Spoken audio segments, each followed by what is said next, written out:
The Pacific Islanders are traditionally divided into three main ethnic groups based on linguistic, cultural, and geographical differences: Melanesians, Micronesians, and Polynesians. Though there are variations in spiritual beliefs among these groups, there are also common spiritual roots linked to a group of common ancestors. These ancestors are said to be migrants from Taiwan who began their journey around 3000 to 1000 BC and spread across the vast expanse of the Pacific Ocean. For this video, I will discuss some of the fundamental esoteric beliefs of the Pacific Islanders, with a focus on the Polynesian traditions as expressed through the Maori and the Hawaiian peoples. A foundational spiritual belief is the idea of animism, a perspective in which all things, animate and inanimate, were believed to have souls, known as anime. These souls could be the souls of living men or the ghosts of deceased men, though they are also believed to exist in animals or even inanimate objects like stones. A host of gods of varying degrees of importance also existed, ranging from the great gods of the Polynesian pantheon, such as Tangaroa, Tu, and Lono, to strictly local gods who were deified priests or chiefs of great renown. In Hawaii, spirits are distinguished as follows: deities and gods are known as Akua, lesser gods and spiritual beings are Aweku, and ancestral spirits are called Aumakua. Since some of these spirits are malevolent, it is vital that they are appeased in their own way through proper worship. Worship of the gods could involve sacrifices, including human, chants and recitations, feasting, ritual sex to promote fertility, and other elaborate practices, often preceded by long fasting and abstinence. Amongst the gods that are worshipped, there seems to be a distinctive matrilineal favor. Goddess-centric beliefs are prevalent, echoing similar practices found in South Asia, the Middle East, and even remnants in Western societies today. In one of the creation myths, the woman was created first by the god of land, Tane, who gathered red clay from the four corners of the world, mixed it with saliva, and molded it into shape. The son of the god and the woman was the first man. This is also exemplified in the personification of the earth as the mother goddess. For example, the Maori of New Zealand consider themselves guardians of the land and have a strong identification with Papatuanuku, the earth mother. When a child is born, their placenta is buried in a sacred place of Papatuanuku so that a strong spiritual bond is made between the newborn and the goddess. Even in the myth of the demigod trickster hero Maui, who is said to have brought fire to humankind, the fire was stored in the fingernails of Mahuika, the goddess of fire and the mother of the goddess Hina, the goddess of death.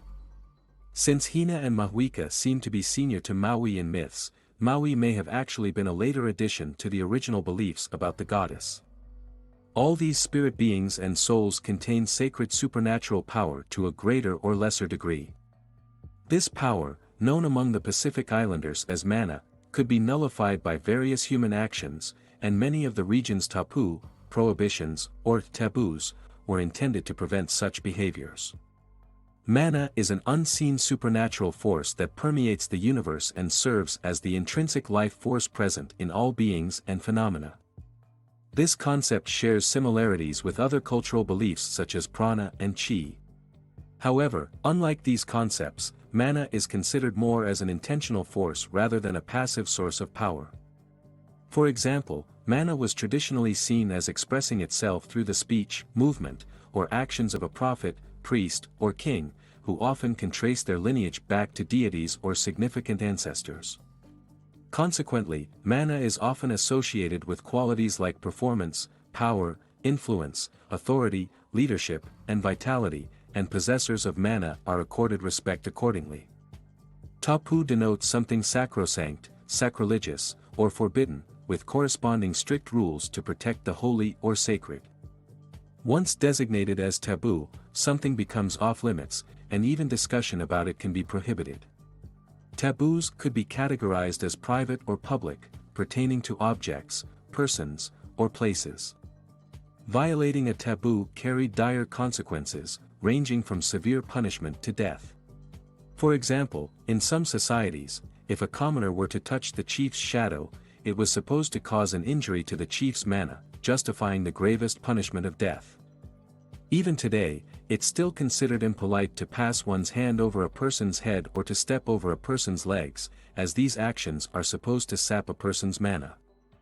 An example of how the concept of tapu is applied to objects is that a tool would often be discarded if someone inadvertently stepped over a tool left on the ground, thus rendering it profane. Violations of tapu were believed to result in supernatural punishment, manifested in bad luck or some form of illness. The release of a taboo, known as Noah, allowed for the removal of restrictions. Returning to the concept of mana, it is believed that mana can be cultivated or possessed to varying degrees by people, places, or things, and it can manifest both internally through individuals and externally through locations. Through right actions, pono, it is possible to gain mana, while wrong actions, such as violating tapu, can result in its loss. Mana could be good or evil. For instance, in ancient Hawaii, there were two dualistic paths to mana, through sexuality or violence. The first path, associated with the Hawaiian god Lono, the deity of peace and fertility, pertained to sexuality, while the path of violence was associated with Ku, the god of war and politics. Women are said to have greater mana compared to men, since they have the ability to reproduce, whereas men cannot.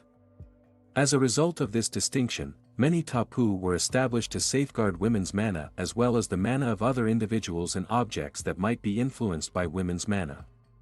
For instance, in the Maori tradition, women are prohibited from accessing meeting places while they are being built. Men, on the other hand, before embarking on war or other risky endeavors, had to undergo a purification period by consuming specific foods and entering seclusion to enhance their mana. Additionally, there are beliefs that men setting out on a journey or quest must seek the assistance of women to accomplish their tasks. Places with mana are considered sacred sites. Examples include the Taputapuatea Mary on the island of Raiatea in the Society Islands, Haleakala Volcano on the island of Maui in Hawaii, or Lake Taupo in New Zealand. When the Maori introduce themselves, they traditionally include the name of their sacred mountain or river. For example, the Waikato River is sacred to the Waikato tribe, the Hoanganui River is sacred to the Hoanganui tribe, and Lake Rotorua is sacred to the Arawa tribe.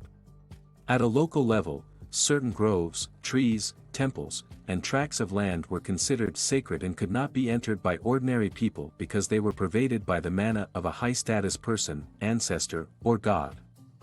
Sites might also be used by women in association with fertility, during difficult labor, or in hopes of conceiving a child, while men use the sites during their rites of passage. This connection with the land naturally leads to beliefs such as the need to live in harmony with nature and to respect all life.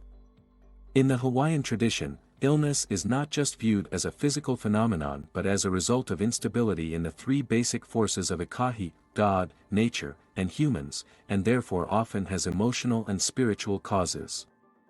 Healing is achieved through a process of reconciliation and forgiveness known as Ho'oponopono, which may involve prayers and chanting to the gods. Furthermore, since the cosmos and nature are treated as intricately interlinked, there is also a strong emphasis on the importance of togetherness and community, as everyone is considered part of a collective whole. The wisdom and knowledge of the spiritual traditions are primarily upheld by the priests, who can be divided into three different types: the divine, the inspirational, and the ceremonial priest. The inspirational priest acted as a conduit for the gods, conveying their will or serving as an oracle. The divine priest, on the other hand, was consulted before significant events, acting as a facilitator. As for the ceremonial priest, their role centered around specific occasions such as births, marriages, or deaths. Depending on their talents, the priests may also be considered magical specialists, to whom one turns when faced with seemingly insurmountable problems. To Pacific Islanders, the afterlife holds profound significance, as they believe that souls continue to exist beyond physical death. Indeed, before passing away, a person's soul may unknowingly alert their immediate family of their transition. Upon death, the soul departs the body through a tear duct. It can then visit relatives and friends, interacting with the living before embarking on the journey to the realm of the dead. In Maori culture, This transition occurs at Spirit Bay, situated on the northeastern tip of the New Zealand Islands. Amongst the Hawaiians, there is the concept of Wakia and Milu, a metaphorical heaven and hell. Wakia is considered a serene and exclusive place for chiefs, while Milu is described as a netherworld where gods or spirits engage in wild nocturnal activities characterized by lawlessness and disorder. In Milu, the souls of common people and victims of black magic are not exempt from receiving punishment by being burnt. The deceased's family prays for the soul's safe passage to the afterlife. Visits to graves or places of rest for the dead are seen as opportunities to pay respects to departed souls. However, spirits may linger, especially around those to whom they were deeply attached, and may even attempt to possess the living. For instance, in Samoan culture, disrespectful behavior toward the deceased or speaking ill of others can provoke spirits to punish individuals by attempting possession. It's believed that spirits enter through the armpits, taking up residence in the abdomen or the back of the neck, with a chilling sensation signaling their presence. Rituals and medicines are employed to prevent such possession. Families and friends must therefore establish practices for both detachment and attachment. One such method is the destruction of the clothes and belongings of the deceased. The lingering presence of a deceased individual often indicates unresolved matters that must be addressed for the soul to find peace. In some cases, miscarried or aborted fetuses are believed to transform into malevolent demons, while neglected souls may become wandering, homeless ghosts. To prevent this outcome, the Maori culture performs a ritual for those nearing death.